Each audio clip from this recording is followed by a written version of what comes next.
All right, let me now introduce a very special guest, the director and founder of Quarterback University, Donovan Dooley. How are we doing today, man?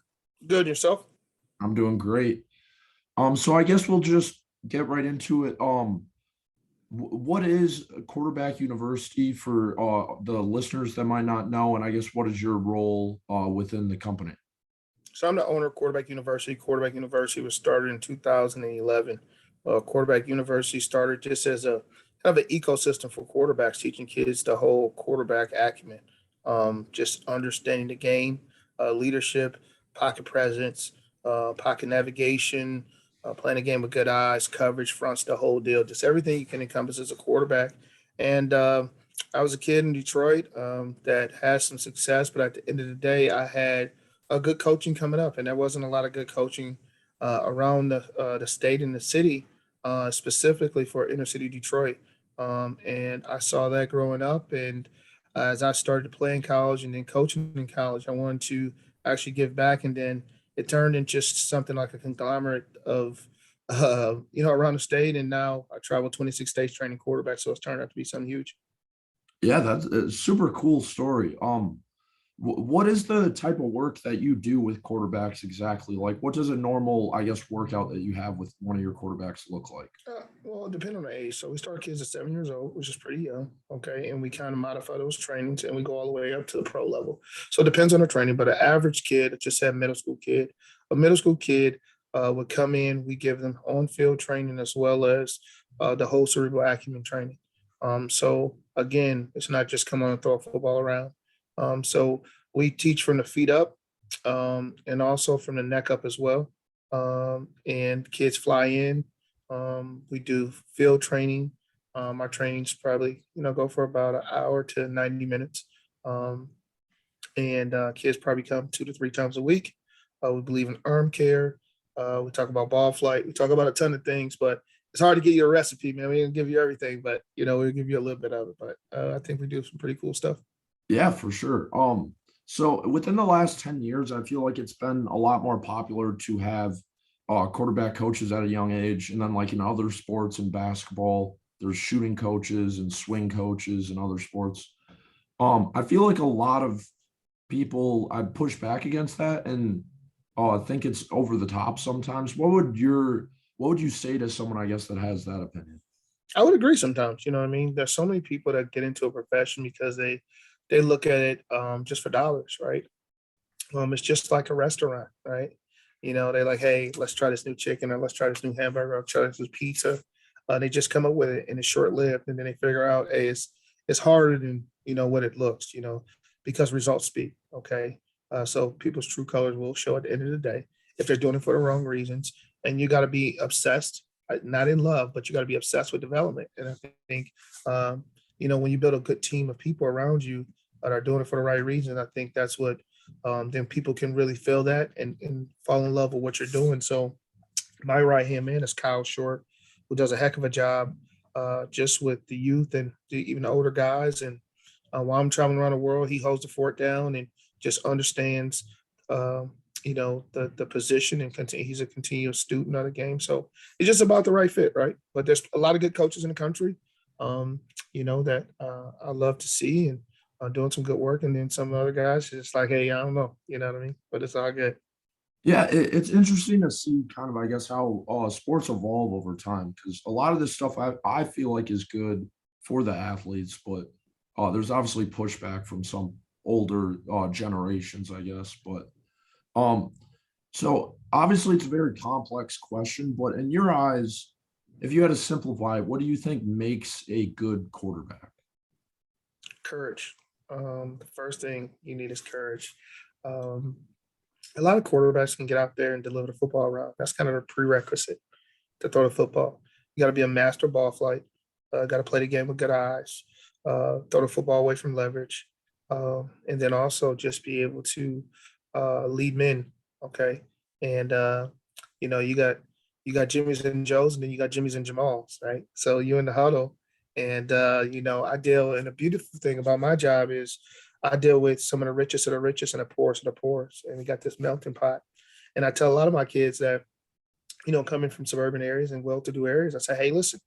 you're in the huddle with Marquand, Tayshawn, Dewan, and sometime, hey, listen, they want the football and they're gonna sit in a different way. You got to be able to receive that and get them to understand, hey, this is my huddle.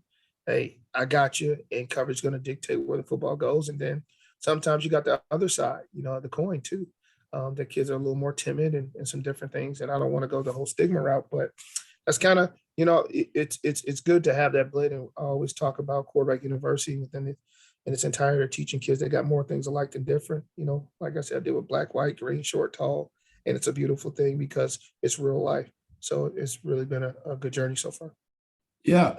So a lot of people probably listening to this are Minnesota Gophers fans. That's a lot of my audience. And one of your students, Drew Viotto, recently committed a few weeks ago. How has your relationship kind of with him been throughout his whole development? That's my guy, man. Drew's got a piece of my heart. I call him Big Drew, but Drew came over from Sault Ste. Marie, Canada, in seventh grade. He was this kid with big cleats, a little tummy, and he was just this huge mammal. I'm like, who the heck is this kid, right? And he comes on the field, pushing the football, and not throwing the football, and dad's looking at his first training, kind of nervous, and I'm like, you know what? And after training, I'm like, hey, he's gonna be all right.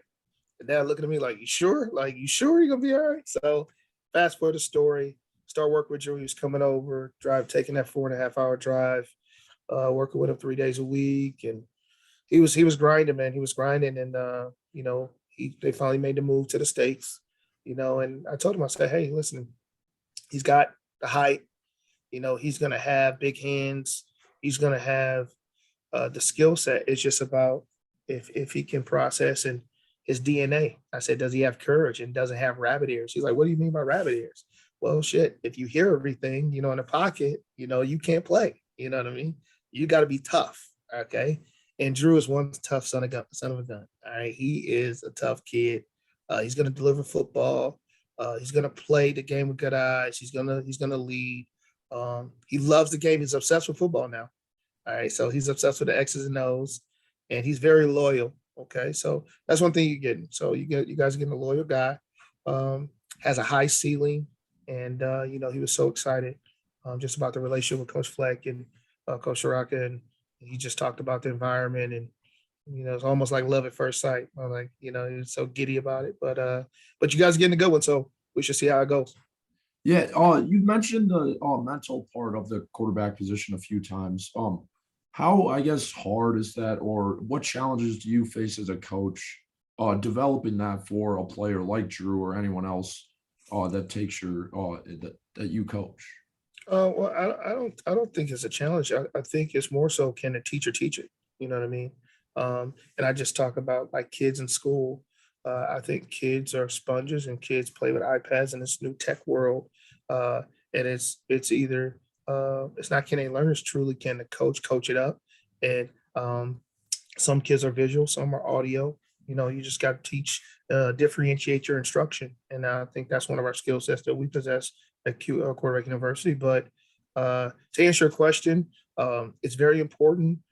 If a kid does not love the position, it's tough because they're like, no, I just want to play football. I just want to run around and play the game, and not understanding when talent, balances out in the higher brand of football they start to play, guys start to play smarter, and then to catch up with you. Yeah.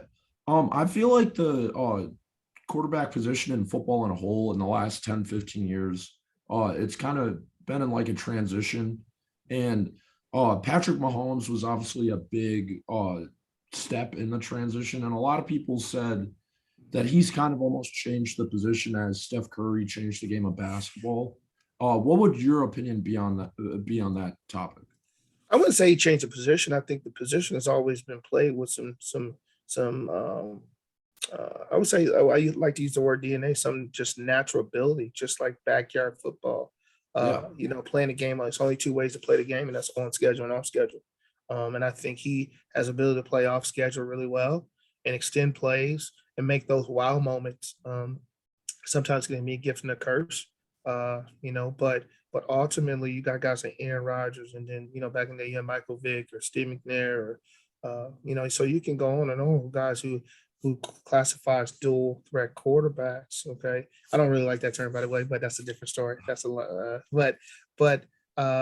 Just having the ability to extend plays and move the chains. I think the game is changing from guys coining it or classifying it.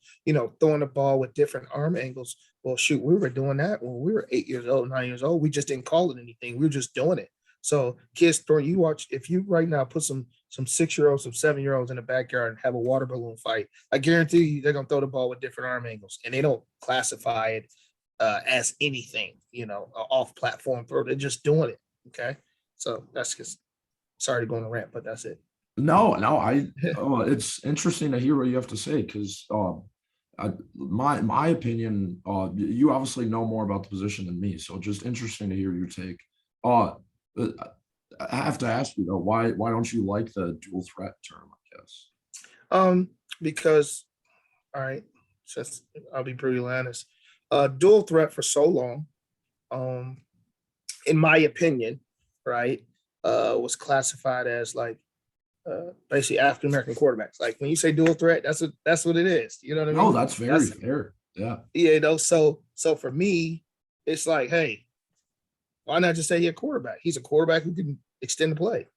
Like, so if dual threat didn't have that connotation to it or um, that attachment to it, I'll be okay with it. But for so long, uh, dual threat used to be looked at as a guy who wasn't a good passer, was a above average runner, okay, and a pocket passer was looked at as, it used to be a pocket passer was what the NFL or college wanted, right? Well, as the game changed, defensive linemen started getting bigger, faster, stronger. The Aaron Donalds of the world, and now the first thing a college coach comes in is, can he run? How fast is he? You know what I mean? How big can he move? So now everybody wants this blend of a quarterback. Okay. So now those smaller guys, Kyler Murray, were open doors because now it's like, hey, we just got to be able to play. We got to have the ability to create and deliver football as well. So that's kind of my thing with dual threat. So I just like to say he's a quarterback. And then now let's go off the checklist of what he can do. Yeah, that makes a lot of sense to me. I would agree with you. So 7-on-7 is also another thing that I feel like continues to become more and more popular over the last 10, 15 years. I guess how important do you think that is for a quarterback's development?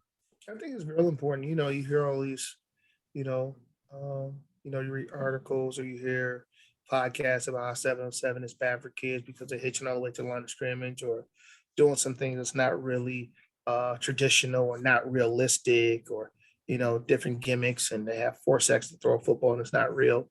Well, I challenge everybody to say, what's the alternative? Give us an alternative and then we'll do something different. You know what I mean? But as of right now, that's the best thing that's available, and it's reps, and it's also competition, good competition. The brands of whether it's Battle or Pylon or whoever, I think they do a great job of offering kids opportunities. You know what I mean? Yeah, definitely. I saw on your Twitter you had a picture with Quincy Avery, George Whitfield, and Cam Newton, some of the biggest guys in the, I guess, quarterback landscape. What's kind of your relationship with those guys? They're the homies. All right, so good coaches, good brand of people, real genuine, and I think sometimes when you share the same space as guys like that around the world, you find something good. So we had a great event. Cam put it all together, kind of brought us together to put on the event. We had some of the top quarterbacks in the country there, and we did. We had a lot of fun. You know what I mean? It's a lot of like we talk about that ecosystem and a lot of different perspectives. And just gave them a process, and I think kids got a lot of it, as well as the parents. But those guys are great. They do a great job with quarterbacks, and we like to learn from each other. So I thought it was pretty cool. Yeah. Last question I'll get you out on. If there was like a 6th grader or a middle schooler watching this and he wanted to play quarterback at the next level, what advice would you give to him? Join quarterback university. I know. But so what I would say if you wanted to play at the next level is um, have a process. Okay. Um, have a plan. Take certain days off. Okay. Uh, Remain a kid. Play multiple sports. Um, take good coaching. Okay. Um, believe in yourself. And I got like two or three more, but I'm trying to give the most important ones, I would say. Um, say believe in yourself. Work on your weaknesses, okay, but also work on your strengths. And the reason you work on your strengths is to stay ahead of the curve. That's what makes you special. So whatever makes you special, continue to work on it so you can stay ahead of everybody else. And then also work on your weaknesses because that's going to kind of level the playing field for you. And then the last thing, what's the first thing? Quarterback University. Yeah, definitely. Well, I really appreciate you taking the time to do this, and yeah, I guess I'll talk to you later. All right, my man. Appreciate you.